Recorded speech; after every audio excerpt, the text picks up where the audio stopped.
Welcome to Personnel Matters, the official podcast of the Air Force Personnel Center.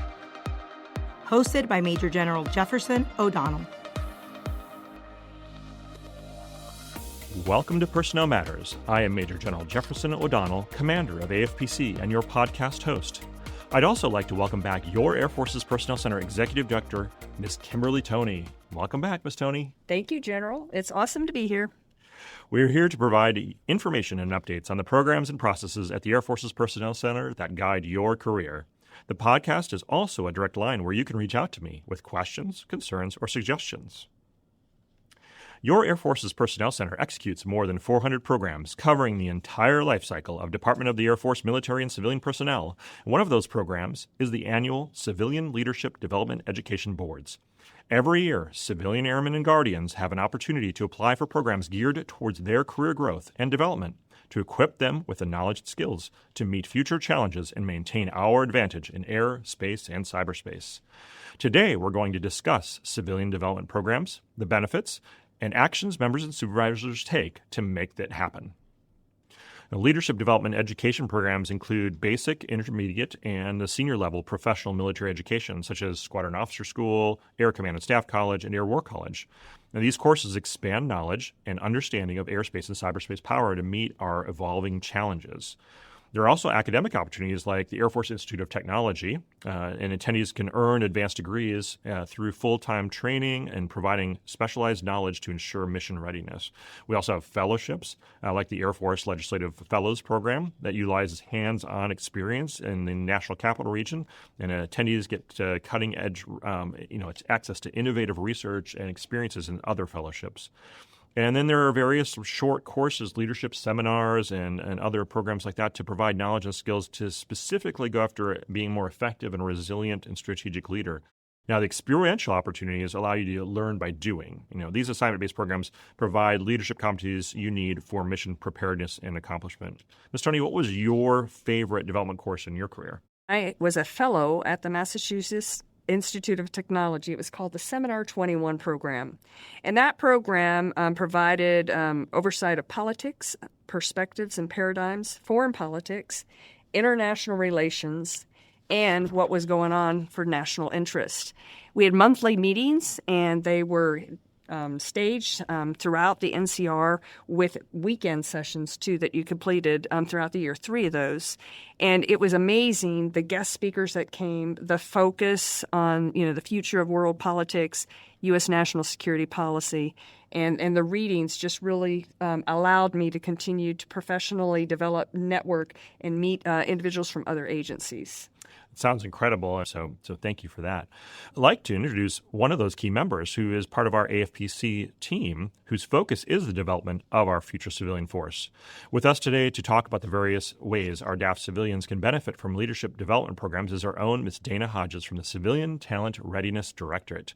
Ms. Hodges is a 26-year Department of the Air Force civilian who arrived at AFPC in 2015. She was promoted to the Civilian Leadership Development Office in 2016, where she managed several portfolio programs. She has been a subject matter expert and civilian developmental education technical advisor since 2023. Welcome, Dana. Thank you, sir. Thank you for having me. Now, Dana, before we get into talking a whole lot about the civilian development programs for all of our listeners, it'd be really interesting to hear about your personal story. Yeah, Dana, what's your foundation, and what enticed you to become part of a military family and a military tradition? I blame it all on my husband. 26 years in the Air Force. In 2000, he took me overseas to Interlake Air Force Base, and that is where I had the opportunity to actually work on base as a spouse. You get that priority placement, and I had this one commander, I'll never forget him, supply at the time that fell under the maintenance group. He wanted to hire someone who did not already have that civilian experience, and he hired me on my resume alone.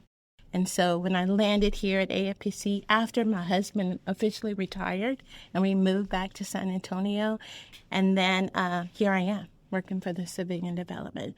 Well, thank you very much. And we look forward to all you're going to share with us today about development. Now, as we're back into college and the NFL football season, I might confuse listeners by saying this, but you just had your Civilian Development Super Bowl.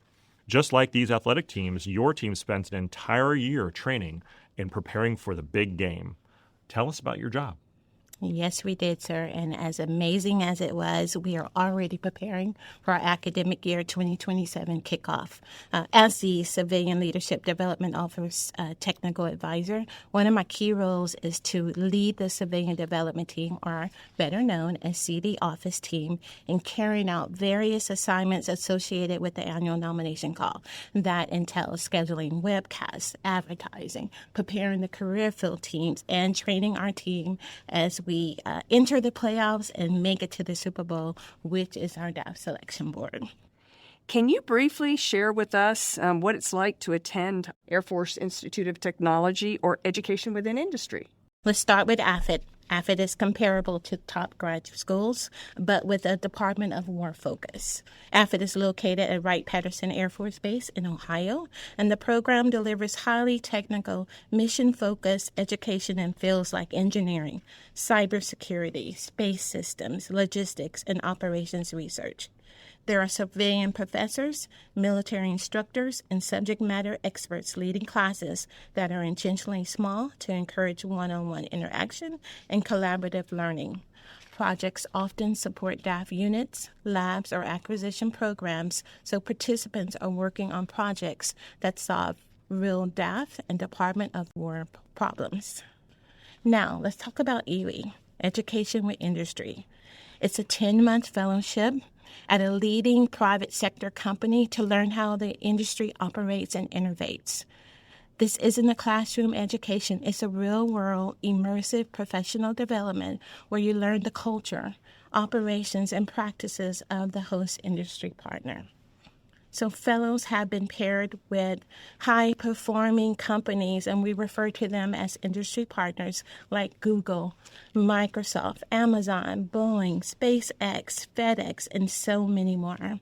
And as a fellow, you attend the internal meetings, assist on projects, shadow those leaders and those technical experts with the industry partner.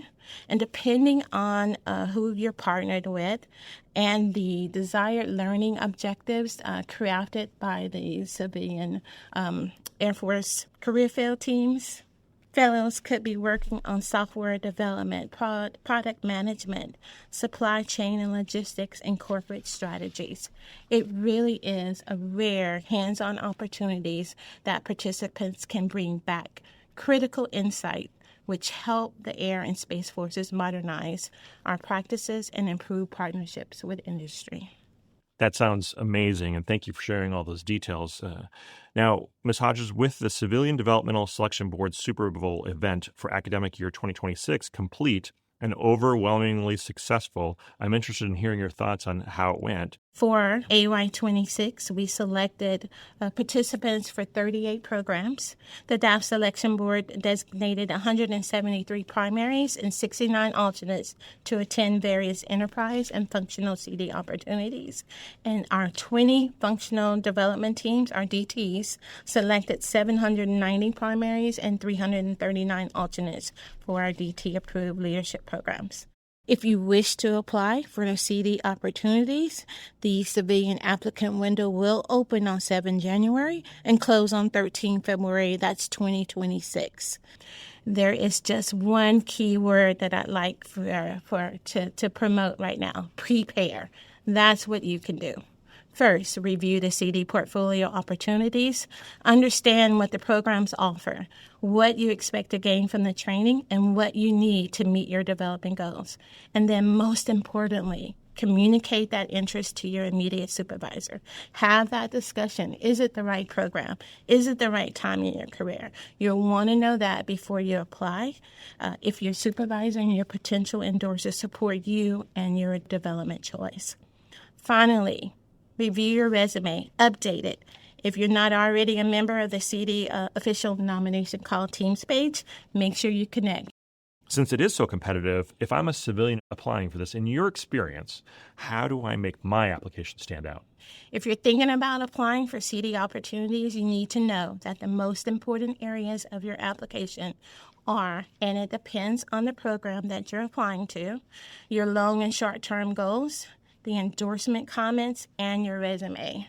Don't wait for the nomination call to open to decide what programs you wish to apply for. You want to know well in advance so that during the application window, you'll be ready to articulate how the selected training benefits you and your current and future career path, as well as the DAF's return on investment, which you'll be able to communicate through your well-prepared long and short-term goals. The Total Force Service Center here operates a call center 24 hours a day, 7 days a week, 361 days a year, where personnel experts are available to support you and provide answers to your questions. Now, a frequent question we are asked about participation in civilian development is, if I apply for civilian development, will I be promoted once I complete the training opportunity?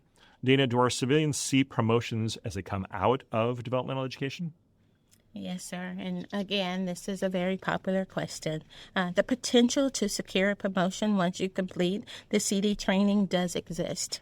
However, this is not to be the expectation or the reason for applying for CD opportunities. CD opportunities assist to develop you to build a ready force to be able to continue the DAF's mission. We do typically see promotions occur when the program requires an outplacement after the training completion. Outplacements are work between the member and the career field teams. Not all CD programs do require an outplacement, nor do they result in a promotion. Thank you, Ms. Hodges and Ms. Toney. To our potential civilian applicants and to our military and civilian supervisors, this is your call to action. Start having those conversations now about applying for programs and getting first and second level endorsements. Access the AFPC products that support you and watch for future information. For our next episode, we'll sit down with my favorite reserve advisor and talk about how AFPC supports and works with our Total Force partners in the Air Force Reserve Command. If you have a question or issue you would like us to address, look for our contact information in the comments. From your Air Force's Personnel Center, where our mission is people first, I'm General O'Donnell. Thank you for listening. We hope you found this episode informative and helpful in taking charge of your career. Be sure to subscribe on Divots and visit our AFPC website for more resources. Have a question or topic suggestion? Reach out to us. Links to the sites and services presented in this episode of Personnel Matters, along with our website and email address, are on the podcast page. Thanks for listening. We'll catch you next time.